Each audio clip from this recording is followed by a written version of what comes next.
जो जन्मा है वह मरेगा ही, चाहे वह मनुष्य हो, देव हो, पशु या पक्षी, सभी को मरना है।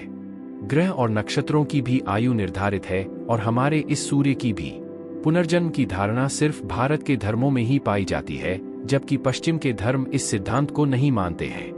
परंतु सवाल यह है कि क्या मृत्यु के बाद पुनर्जन्म मिलता है? ओम नमो नारायण।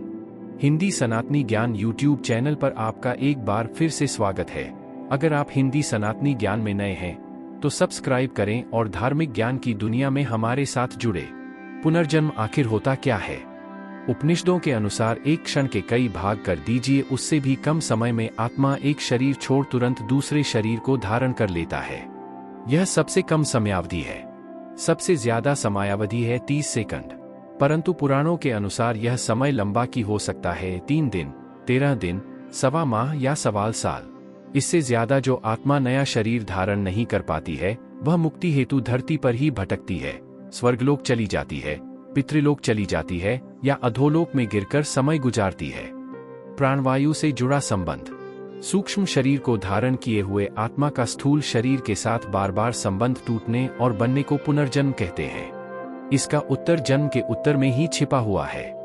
दरअसल सूक्ष्म शरीर और स्थूल शरीर के बीच जो प्राणों का संबंध स्थापित है, उसका संबंध टूट जाना ही मृत्यु है और उसका जुड़ जाना ही पुनर्जन्म है।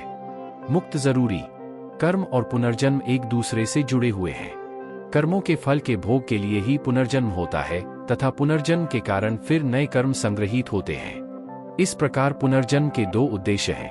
पहला यह कि मनुष्य अपने जन्मों के कर्मों के फल का भोग करता है, जिससे वह उनसे मुक्त हो जाता है।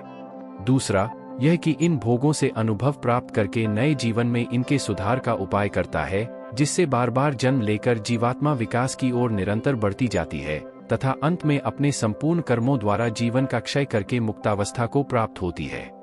दूसरे जन्म की जाति। पुनर्जन्म के बाद मिलती है कौन सी योनि, यह सभी सोचते होंगे। जन्म को जाति भी कहा जाता है। जैसे उदाहरणार्थ वनस्पति जाति, पशु जाति, पक्षी जाति और मनुष्य जाति। कर्मों के अनुसार जीवात्मा जिस शरीर को प्राप्त होता है वह उसकी जाति कहलाती है। यदि अच्छे कर्म किए हैं तो कम से कम मनुष्य से नीचे की जाति नहीं मिलेगी। बुरे कर्म किए हैं तो कोई गारंटी नहीं। 8 कारणों से लेती आत्मा पुनर्जन्म। 1. भगवान की आज्ञा से। भगवान किसी विशेष कार्य के लिए महात्माओं और दिव्य पुरुषों की आत्माओं को पुनः जन्म लेने की आज्ञा देते हैं। 2. पुण्य समाप्त हो जाने पर। संसार में किए गए पुण्य कर्म के प्रभाव से व्यक्ति की आत्मा स्वर्ग में सुख भोगती है और जब तक पुण्य कर्मों का प्रभाव रहता है वह आत्मा दैवीय सुख प्राप्त करती है। जब पुण्य कर्मों का प्रभाव खत्म हो जाता है तो उसे पुनः जन्म लेना होता है। 3. पुण्य फल भोगने के लिए। कभी कभी किसी व्यक्ति द्वारा अत्यधिक पुण्य कर्म किए जाते हैं और उसकी मृत्यु हो जाती है, तब उन पुण्य कर्मों का फल भोगने के लिए आत्मा पुनः जन्म लेती है। 4. पाप का फल भोगने के लिए। 5. बदला लेने के लिए। आत्मा किसी से बदला लेने के लिए पुनर्जन्म लेती है। यदि किसी व्यक्ति को धोखे से, कपट से या अन्य किसी प्रकार की यातना देकर मार दिया जाता है तो वह आत्मा पुनर्जन्म अवश्य लेती है। 6. बदला चुकाने के लिए। 7. अकाल मृत्यु हो जाने पर। 8. अपूर्ण साधना को पूर्ण करने के लिए। इस तरीके से जाने आप अपना पिछला जन्म। इसे जाति स्मरण का प्रयोग कहते हैं। इसके बारे में तो आपने पढ़ा ही होगा। जब चित्त स्थिर हो जाए अर्थात मन भटकना छोड़कर एकाग्र होकर श्वासों में ही स्थिर रहने लगे, तब जाति स्मरण का प्रयोग करना चाहिए। जाति स्मरण के प्रयोग के लिए ध्यान को जारी रखते हुए आप जब भी बिस्तर पर सोने जाएं तब आंखें बंद करके उल्टे क्रम में अपनी दिनचर्या के घटनाक्रम को याद करें। जैसे सोने से पूर्व आप क्या कर रहे थे, फिर उससे पूर्व क्या कर रहे थे, तब इस तरह की स्मृतियों को सुबह उठने तक ले जाएं। दिनचर्या का क्रम सतत जारी रखते हुए मेमोरी रिवर्स को बढ़ाते जाए। ध्यान के साथ इस जाति स्मरण का अभ्यास जारी रखने से कुछ माह बाद जहां मेमोरी पावर बढ़ेगा, वहीं नए नए अनुभवों के साथ पिछले जन्म को जानने का द्वार भी खुलने लगेगा।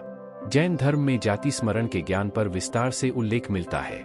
इसके अलावा योग में अष्ट सिद्धि के अलावा अन्य 40 प्रकार की सिद्धियों का वर्णन मिलता है। उनमें से ही एक है पूर्वजन्म ज्ञान सिद्धि योग। इस योग की साधना करने से व्यक्ति को अपने अगले पिछले सारे जन्मों का ज्ञान होने लगता है। यह साधना कठिन जरूर है, लेकिन योगाभ्यासी के लिए सरल है।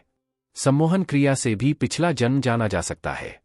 मरने के बाद कौन कहाँ चला जाता है, यजुर्वेद में कहा गया है कि शरीर छोड़ने के पश्चात जिन्होंने तपध्यान किया है वे ब्रह्मलोक चले जाते हैं, अर्थात ब्रह्मलीन हो जाते हैं। कुछ सत्कर्म करने वाले भक्तजन स्वर्ग चले जाते हैं। स्वर्ग अर्थात वे देव बन जाते हैं। राक्षसी कर्म करने वाले कुछ प्रेत योनि में अनंत काल तक भटकते रहते हैं और कुछ पुण्य धरती पर जन्म ले लेते हैं। जन्म लेने वालों में भी जरूरी नहीं कि वे मनुष्य योनि में ही जन्म लें। गति कई प्रकार की होती है। प्रेत योनि में जाना एक दुर्गति है। जन्म चक्र।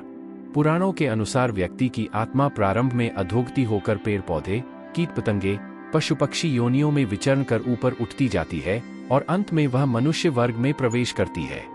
मनुष्य अपने प्रयासों से देव या दैत्य वर्ग में स्थान प्राप्त कर सकता है। वहां से पतन होने के बाद वह फिर से मनुष्य वर्ग में गिर जाता है।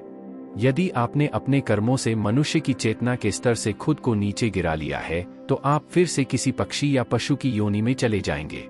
यह क्रम चलता रहता है, अर्थात व्यक्ति नीचे गिरता या कर्मों से ऊपर उठता चला जाता है।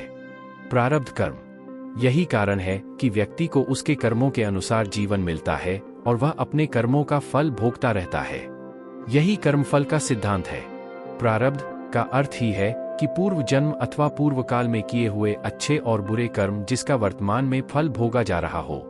विशेषतया इसके दो मुख्य भेद हैं कि संचित प्रारब्ध जो पूर्व जन्मों के कर्मों के फलस्वरूप होता है और क्रियमान प्रारब्ध जो इस जन्म में किए हुए कर्मों के फलस्वरूप होता है।